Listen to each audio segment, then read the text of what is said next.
Hi, my name is Alyssa from Alyssa's Bake Shop, and I'm going to show you 3 pastel designs for some lunchbox cakes.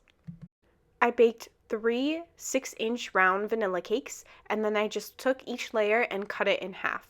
So lunchbox cakes are relatively small. And I added some simple syrup because they were going to be sitting out for a bit while I worked on the different designs. I went ahead and I made Swiss meringue buttercream, and I just dyed it pastel colors. I like the idea of filling the inside with a different color that's from the outside, just so it's a cute surprise when someone cuts into it. So for this cake, I did fill it with purple, and then on the outside, I put blue Swiss meringue. Frosting a cake is probably one of my favorite parts of the whole decorating process, especially using Swiss meringue buttercream because it's so silky and smooth and really easy to work with. I love just spinning the cake table and just frosting it up. Does anyone else feel like how I do? I don't know, there's something really refreshing also about cleaning off the sides and just making it look nice and perfect. I did not have any designs planned out because this wasn't for an order. This was just something to do for fun for myself, and it's really nice and freeing sometimes when you just bake, not for anyone, but just so you can experiment. It's a really great feeling, especially if you bake for customers and custom cakes. I'm sure you know what I'm talking about. Because I did not like how this final product turned out, originally this was for Valentine's Day, I had the power to just say scratch that and move on, and that just felt so nice to be able to do that. I'd seen some really cool videos before of people painting on cakes almost like you would oil paint with a palette knife, so I decided let's give it a go. I knew I wanted it to be a bit layered, so I put down the orange and then I put down the pink, and I just tried to mix it a little bit but not too much so that it wouldn't become muddy. I really love sunsets and the starry type of aesthetic, so I added a moon and I added some stars, just because I kind of was in my head envisioning that this was a sunset over an ocean. That's why I added these little waves in here, but it didn't really work out, so I just wound up kind of smoothing that all down.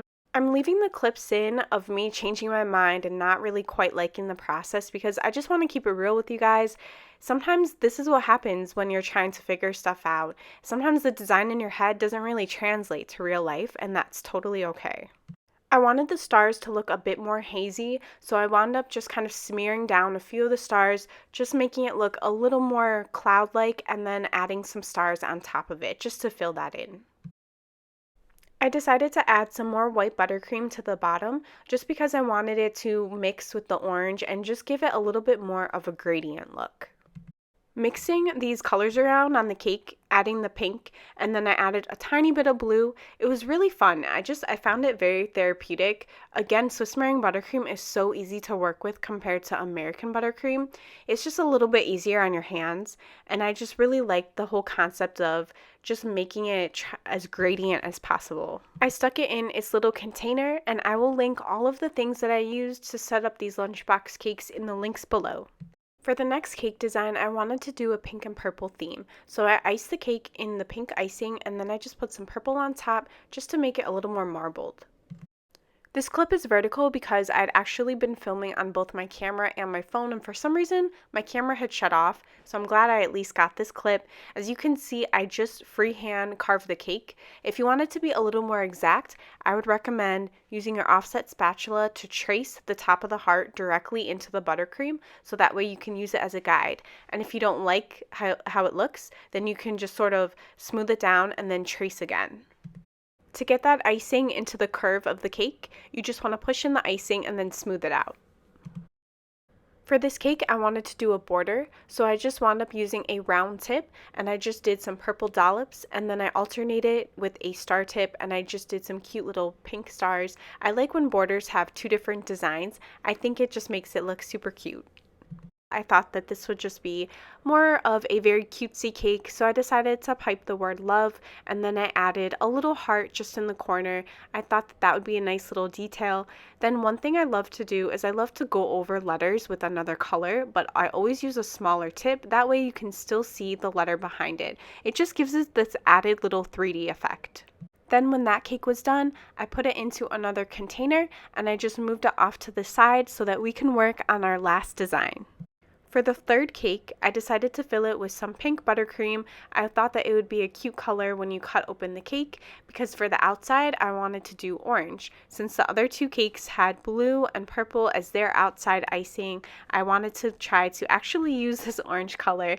It's not that I don't like orange, it's just not the first color that I always go to, so I had to decide what would be a good design to put on top of it.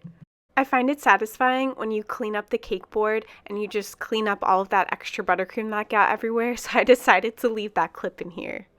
I really wanted this cake to kind of have a mod feel, so I thought, I'm going to try flowers. So I just piped some really generic flowers, and I just did a couple of them, and then I decided, okay, they need a little bit of color, so I added some purple dollops to make the center, and then I just added a couple of little flowers along the border, just to make it look like the flowers are just all over the place.